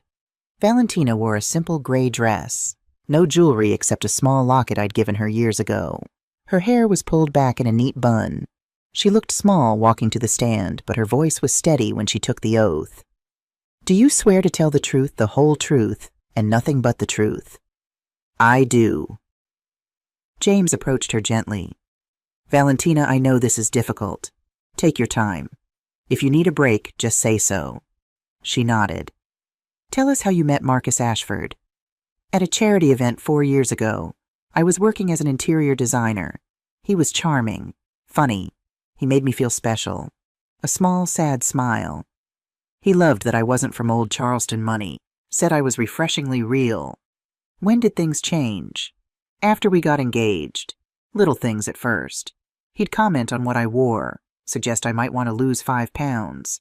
Ask why I needed to see my friends so much. I thought he was just being attentive." "What about after you married?" "It got worse. Vivian, his mother, started coming over every day, inspecting the house, criticizing how I cooked, cleaned, dressed. Marcus would agree with her. I started to feel like I couldn't do anything right. Tell us about the pregnancies. Valentina's hands gripped the arms of the witness chair. The first one happened 6 months after we married. We were so happy. Marcus told everyone. Vivian started planning the nursery, but at 11 weeks I started bleeding. We lost the baby. How did Marcus react? He was sad, but he said it was common, that we'd try again. Vivian said the same thing, but there was this look in her eyes. Like she was evaluating me, deciding if I was defective. What about the second pregnancy? 9 months later. This time I made it to 14 weeks. I thought we were safe, but then her voice cracked. I woke up in pain. By the time we got to the hospital, the baby was gone. A girl. We'd already named her Rose, after my mother. She looked at me. I tried to keep my face neutral, but tears were streaming down my cheeks. Marcus came to the hospital that time, but he didn't stay long. Said he couldn't handle hospitals. Vivian came instead. She told me to stop crying, that I was upsetting the nurses. After that miscarriage, did your living situation change? Yes. Marcus moved me to the guest room, said I needed space to heal, but he never moved me back. We stopped being intimate. Stopped talking, really. I felt like I was living with a stranger. Tell us about the third pregnancy. Valentina closed her eyes. That one hurt the most. I made it to 16 weeks, far enough to know the baby's sex. Another girl. We named her Isabella, after my mom. Her voice dropped to barely a whisper. I had to deliver her. She was so tiny. Perfect, but not alive. I held her for an hour, told her I was sorry I couldn't keep her safe. When the nurse took her away, it felt like they were taking a piece of my soul. The courtroom was completely silent. Several jurors were crying. Marcus didn't come to the hospital. No. He said he was in a meeting. I called him 15 times. He showed up 4 hours later. He looked at me and said, "We can try again." Like Rose, our daughter, was just a failed attempt. Like she didn't matter. What happened after that? Everything changed. Vivian started controlling my diet. Said my body was clearly deficient. She took over the grocery shopping, the cooking. I was only allowed to eat what she approved. Marcus took control of our bank accounts. Said I was too emotional to handle money. Did you object? I tried. But every time I did, they'd remind me I'd lost 3 babies, that something was clearly wrong with me, that I needed their help. After a while, I started to believe them. The fourth pregnancy, 10 months later. By then, I didn't even want to try again. But Marcus insisted. He said his family needed an heir. She laughed bitterly. An heir? Like we were royalty. I got pregnant. I was terrified the whole time. Didn't tell anyone until 12 weeks. And then, it's okay. Take your time. I lost the baby at home. Alone. I called Marcus. He said he'd come after his golf game. Golf. Our baby was dying and he was playing golf. She was crying now, but she kept talking. I cleaned it up myself. The blood, the tissue, everything. I cleaned it up so Marcus wouldn't have to see it when he got home. Because that's what a good wife does, right? Protects her husband from unpleasant things. What happened after the fourth miscarriage? I broke. Completely broke. I didn't want to live anymore. I took pills. Not a lot. I don't even know if it was enough to kill me. I just wanted to sleep. To not hurt anymore. Who found you? Ethan. Marcus's brother. He was visiting. He called 911 but then canceled it before they arrived. They didn't want the publicity. He treated me at home. And then they put a lock on your door. Yes. Vivian said it was for my safety, but they started using it as punishment. If I was difficult, if I didn't want to attend family dinners, if I cried too much, they'd lock me in. Sometimes for hours, sometimes for days. Did they feed you when you were locked in? Sometimes. Linda would leave trays, but not always, and never enough. I lost 18 pounds in 2 months. My clothes didn't fit. I was dizzy all the time, but Vivian said I looked better thin. Tell us about Christmas Eve. Valentina took a shaky breath. It was the family dinner. I wanted to join. I'd been locked in my room for 2 days. I was so hungry. I knocked on the door, asked if I could come out. Vivian came upstairs. She looked at me and said, "Failures don't get to feast." Women who can't even carry a baby to term don't deserve our food. Gasps from the gallery. What did you do? I begged. I told her I'd be good, I'd be quiet. I just wanted a plate of food. She laughed. She actually laughed and walked away. I heard her tell Marcus to make sure the lock was secure. Then what? I climbed out the window. It was so cold. But I thought if I just waited on the porch, maybe after dinner they'd let me in. Maybe if I was quiet and patient and good enough, they'd remember I existed. How long were you out there? I don't know. An hour. 2, I lost track. Everything went numb. I couldn't feel my feet. Couldn't feel anything. I remember thinking, this is it. This is how I die. Frozen and alone while my husband's family celebrates Christmas. Then your mother arrived. Then my mother saved my life. Valentina looked at me. She kicked down their door. She wrapped me in her coat. She carried me out. She fought for me when I couldn't fight for myself anymore. Preston's cross-examination. Preston Caldwell approached Valentina like a predator circling prey. Mrs. Ashford, you've painted quite a picture of my clients. But let's talk about facts. You admit you were suicidal. Yes. You admit you were on medication for depression. I was put on medication after the 4th miscarriage. Yes. You admit you locked yourself in your room frequently. I didn't lock myself in. They locked me in. But you isolated yourself, refused to participate in family activities, rejected their attempts to help. Their help was killing me. Or was it your own mental illness? Preston's voice hardened. Isn't it true that you've been diagnosed with borderline personality disorder? Objection. James shot to his feet. There is no such diagnosis in her medical records. Your Honor, I have a psychiatric evaluation from Dr. Raymond Cole. The evaluation Mr. Caldwell references was done without my client's consent and is inadmissible. We've already ruled on this. Judge Hartwell looked furious. Mr. Caldwell, if you bring up inadmissible evidence again, I'll hold you in contempt. Move on. Preston changed tactics. Mrs. Ashford, you testified that you were starved, but the housekeeper left food trays. Barely any food, a piece of toast, some water. But you admit food was provided. Starvation rations, prison rations. Or perhaps you simply didn't eat because of your eating disorder. I don't have an eating disorder, but you lost significant weight. You admit that. Because they didn't feed me. Valentina's voice rose. I was hungry. Every single day I was hungry. Do you know what it's like to beg for food in your own home to be told you're not good enough to eat?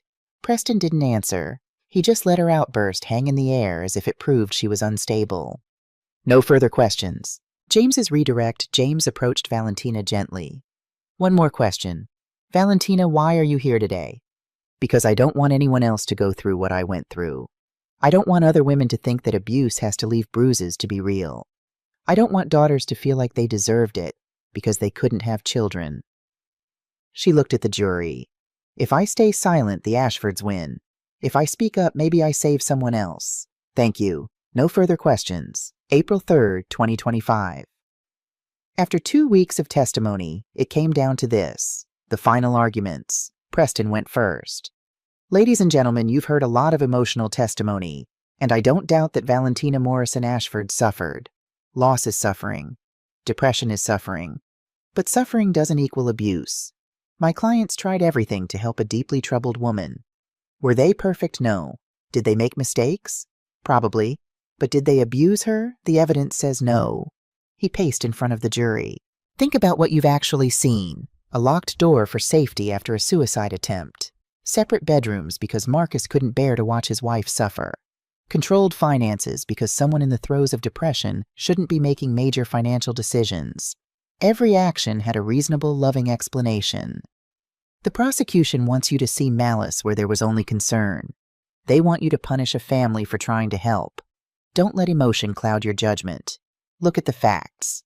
And when you do, you'll see that the Ashfords did nothing wrong. James's closing was different. He stood in front of the jury and spoke quietly. Mr. Caldwell is right about one thing. This case is about facts, so let's look at them. Fact. Valentina lost 18 pounds in 2 months while living with the Ashfords. That's not depression, that's starvation. Fact. She was found outside in 28-degree weather wearing only a nightgown. That's not mental illness, that's endangerment. Fact: 3 different women testified to the exact same pattern of abuse from Marcus Ashford. That's not coincidence. That's a predator. Fact: a doctor testified that the lock was used for punishment, not safety. That's not care. That's imprisonment. James's voice grew stronger. The defense wants you to believe that love looks like control, that protection means isolation, that family means destroying someone's sense of self until they want to die. But you know better. You all know better. He pointed to Valentina. That woman survived hell.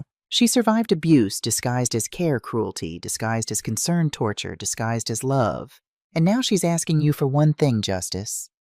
Don't let the Ashfords rewrite her story. Don't let them gaslight an entire jury the way they gaslit her. Look at the evidence. Listen to your conscience. And do the right thing. Find them liable. All of them.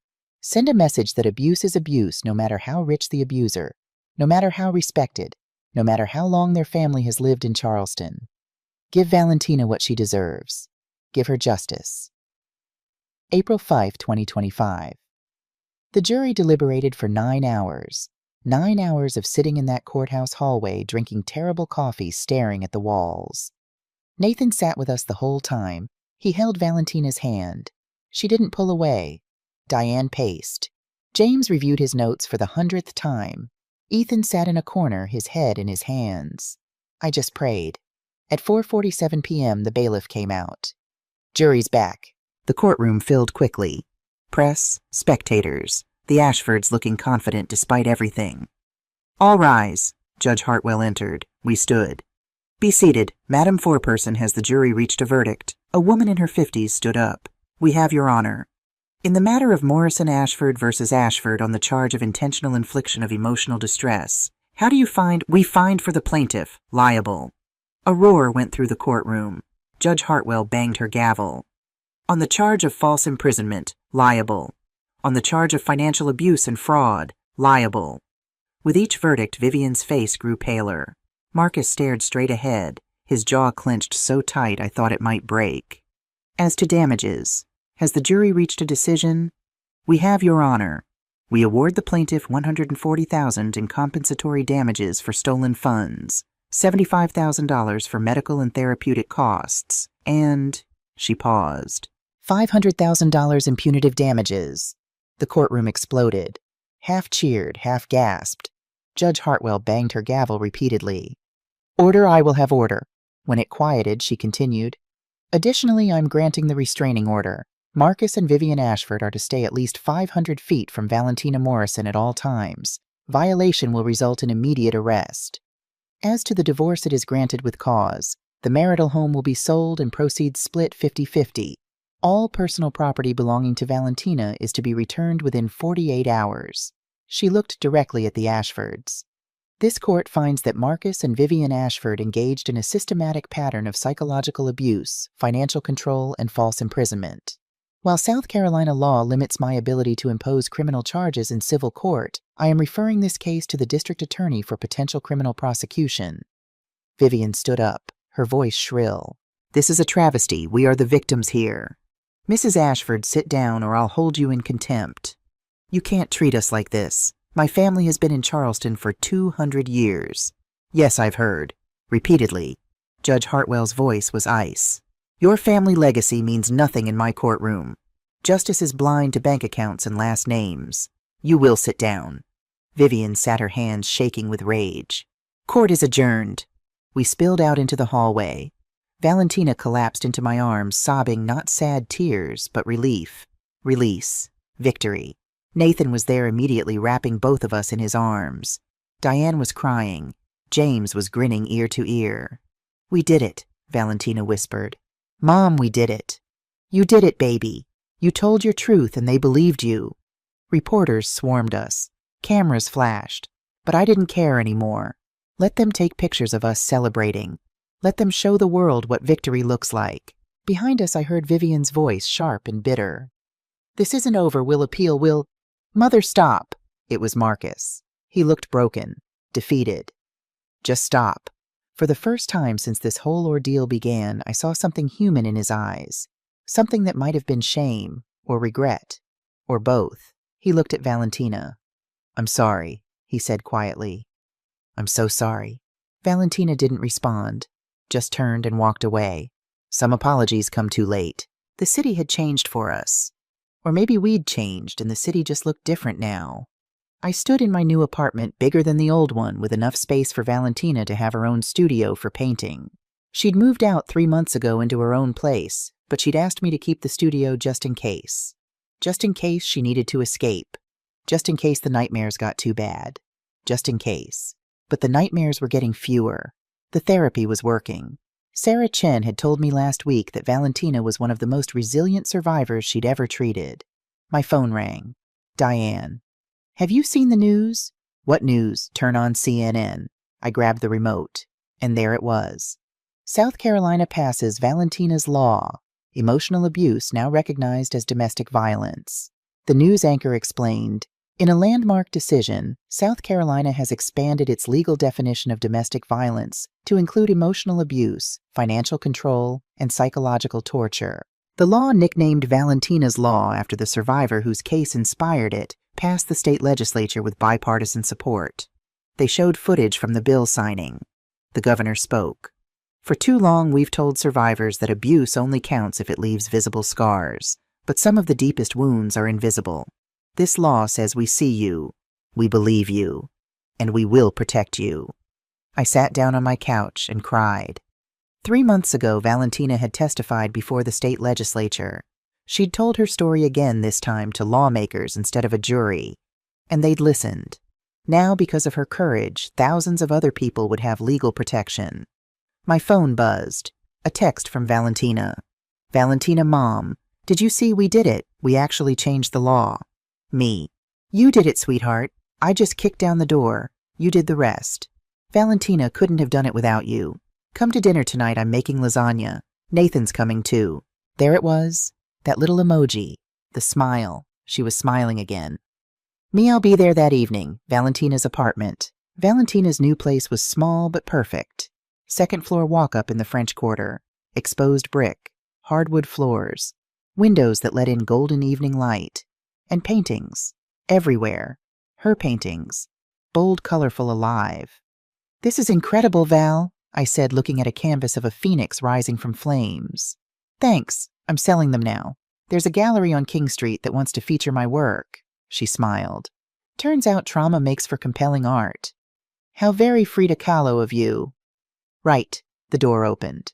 Nathan walked in carrying wine and flowers. He kissed Valentina on the cheek, casual, comfortable, but still careful, still respectful of her pace.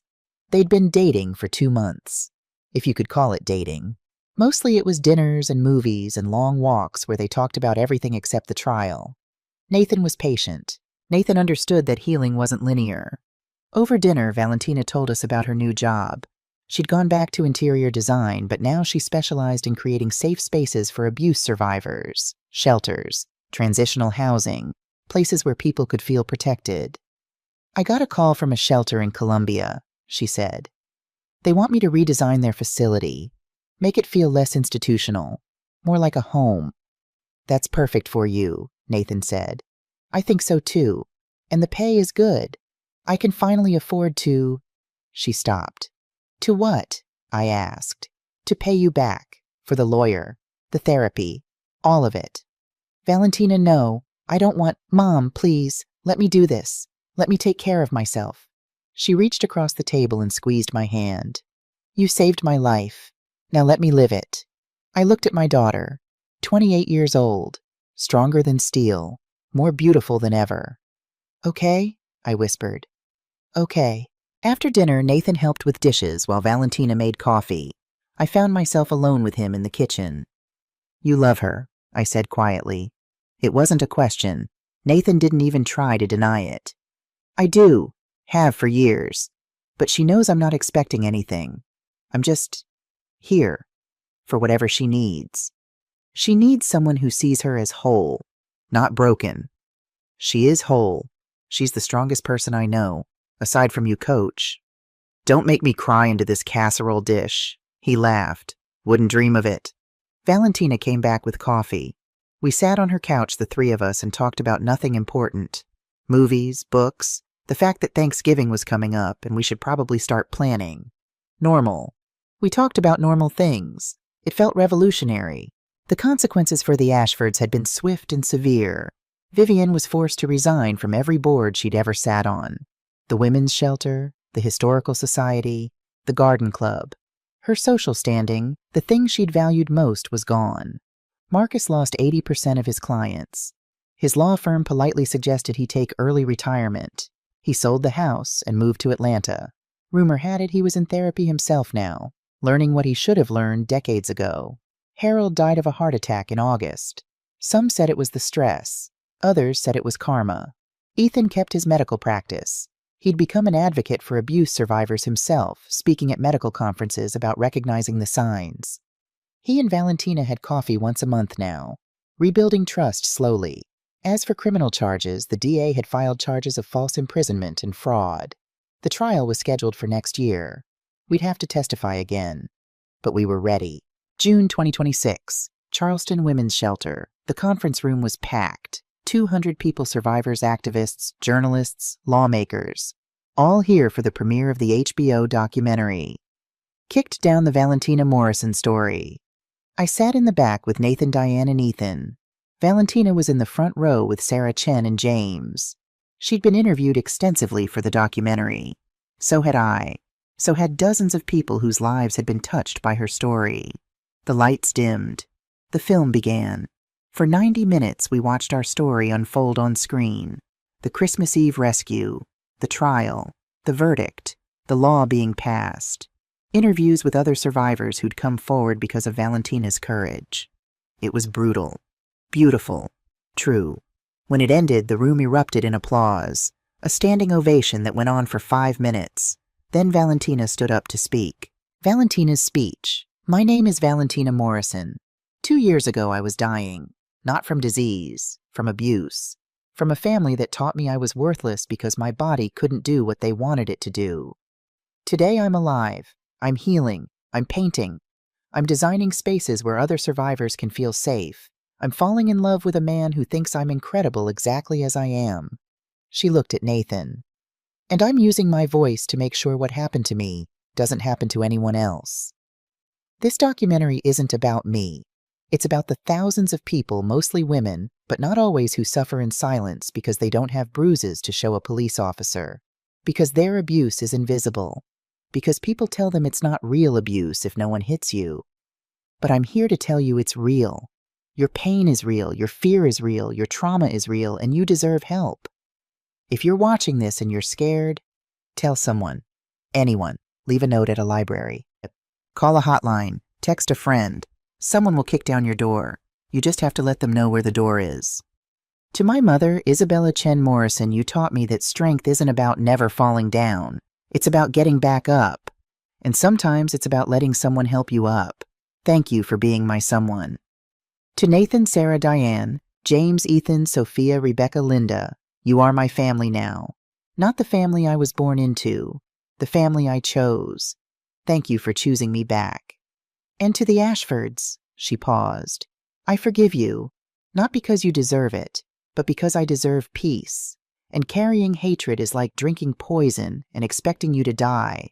I'm done poisoning myself. To everyone watching, be someone's Isabella. Kick down the door, save a life, change a law, make noise. The world needs more people who refuse to stay silent when they see someone suffering. Thank you. We walked along Charleston's waterfront. The sun was setting over the harbor, painting everything gold and pink.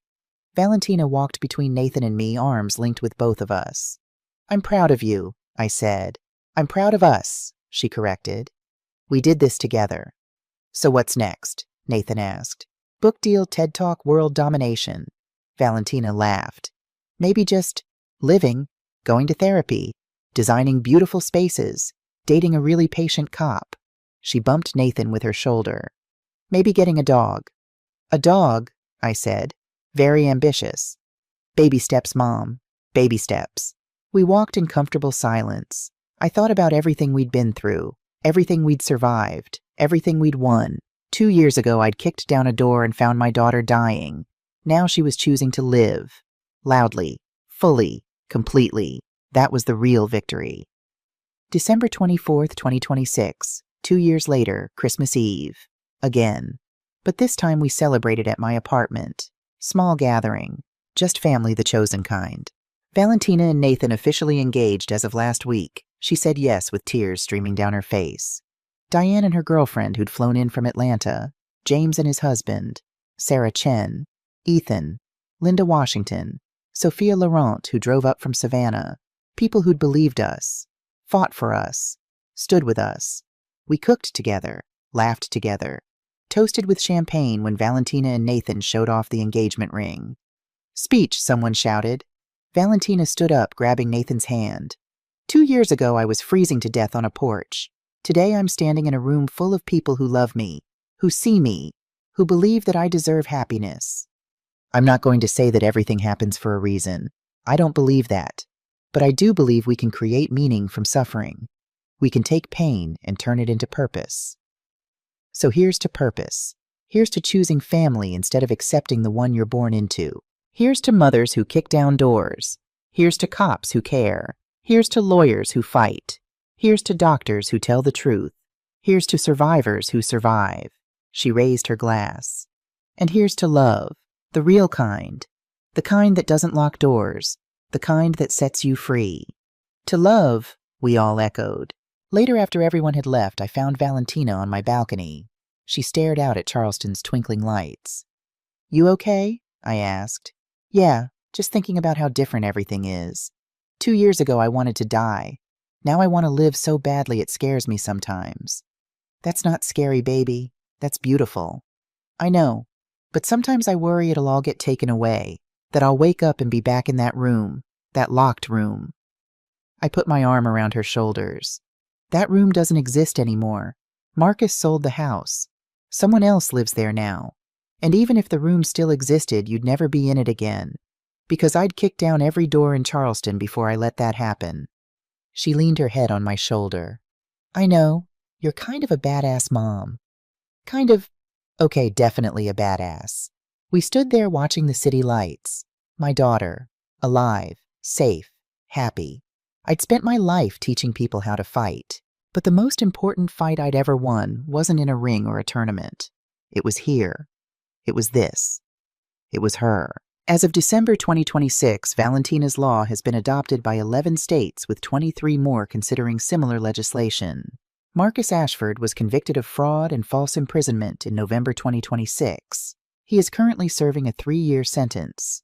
Vivian Ashford faces trial for conspiracy and witness intimidation in 2027. Valentina Morrison runs a successful interior design firm specializing in trauma-informed spaces. She speaks regularly at conferences and shelters about surviving abuse. Isabella Chen Morrison continues coaching Taekwondo and teaches weekly self-defense classes for abuse survivors. Nathan Cross and Valentina Morrison were married in June 2027. Isabella walked her daughter down the aisle. If you or someone you know is experiencing abuse, please reach out National Domestic Violence Hotline 1-800-799-7233. You are not alone. Someone will kick down the door. You just have to let them know where it is.